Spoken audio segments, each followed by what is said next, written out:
रूस के यूक्रेन पर हमला करने के साथ ही हिमाचल प्रदेश के मंडी जिले के 32 परिवारों के अभिभावकों की धुक-धुकी बढ़ गई है।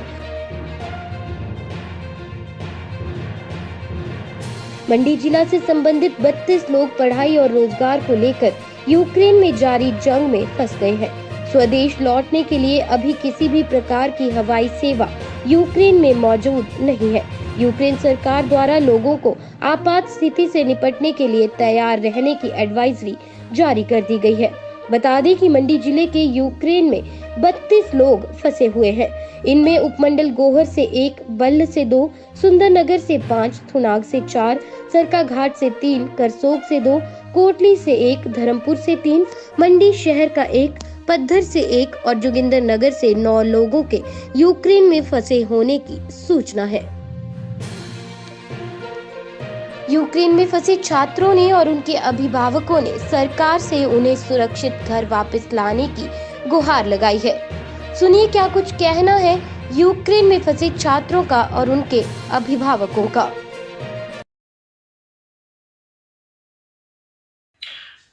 मैं भारत का हिमाचल प्रदेश का रहने वाला जिला मंडी का सुंदरनगर से बिलोंग करता हूं। मैं भारत सरकार से ये अनुरोध करता हूं कि जितनी जल्दी हो सके हम सारे बच्चों को, हम जितने भी इंडियंस इधर हैं, हमारे पूरे हॉस्टल के, उन सभी इंडियंस को जितना जल्दी हो सके यहाँ से बाहर निकालने की कोशिश की जाए। यहाँ पे फ्लाइटें वगैरह सारी बंद हुई पड़ी हैं। यहाँ पे काफी सारी दिक्कत आ रही है।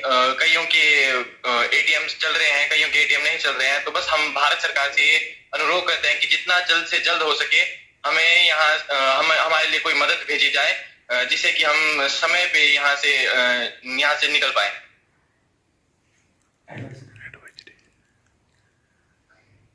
गवर्नमेंट की तरफ से एडवाइजरी क्या मिली है आपको वहां से, एम्बेसी की तरफ से?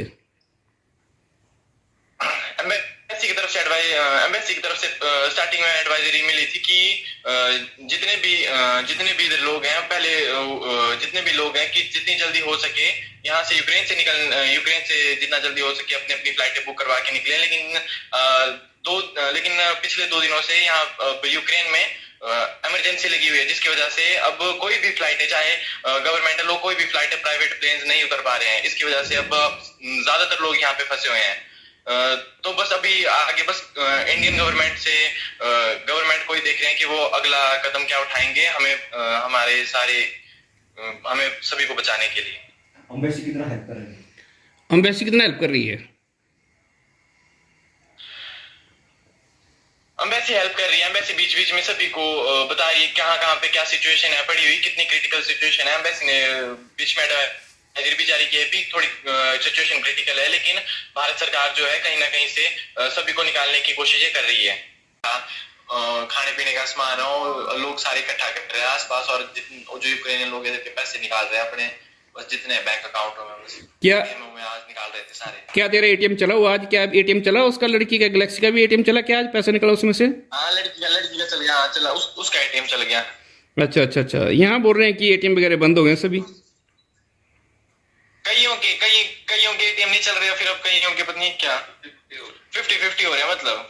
अच्छा, तो अभी आप अपनी भारत सरकार से भी क्या हम चाहते हैं कि सरकार जो हमें सुरक्षित निकाले आपको? हम तो ये चाहते हैं। हाँ जी चाहते हैं। बोलो। हाँ, जल्दी से जितनी जल्दी हो सके उतना जल्दी, क्योंकि बेटा वॉर है। इस बच्चों को जाने के लिए परमिशन, कई यूनिवर्सिटी बच्चों को जाने के लिए परमिशन नहीं दे रही थी, क्योंकि ऑनलाइन और ऑफलाइन के लिए। एम्बेसी ने ये भी बोला था कि अगर कोई यूनिवर्सिटी नहीं मानती है तो उस यूनिवर्सिटी को वो स्पेशल, एम्बेसी ने भी परमिशन लेटर जारी करके परमिशन, बच्चों को जाने का परमिशन देने के लिए बोला है। मेरा बेटा दिसंबर महीने 7 तारीख को यूक्रेन में गया, एमबीबीएस करने के लिए यूक्रेन में गया। लेकिन अब जैसे जैसे उसने 1-2 महीने लगाए तो वहाँ पे कुछ युद्ध के हालात शुरू हो गए थे। तो मैंने अपने बेटे को पूछा कि बेटा कैसे हालात हैं?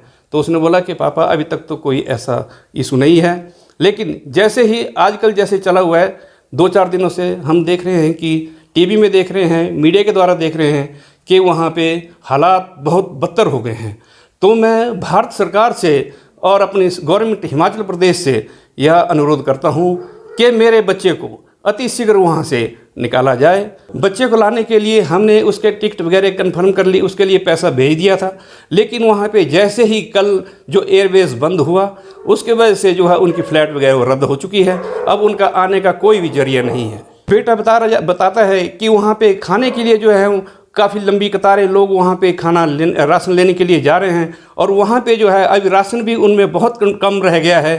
तो इसलिए उनको वो मुश्किल से तकरीबन 4-5 दिन का राशन लेकर के आए हैं, और वो बोलते हैं कि काफ़ी हालात जैसे एटीएम में वहाँ पे पैसा नहीं निकल रहा है, तो उनको काफ़ी परेशानियों का सामना करना पड़ रहा है। सर आपका इकलौता बेटा है तो सर तो कितनी चिंता है सर इसको? हमें बहुत चिंता है। हम दिन रात टीवी के पास बैठे रहते हैं, मोबाइल के पास बैठे रहते हैं, देखते हैं कि कैसे बच्चा कब आएगा।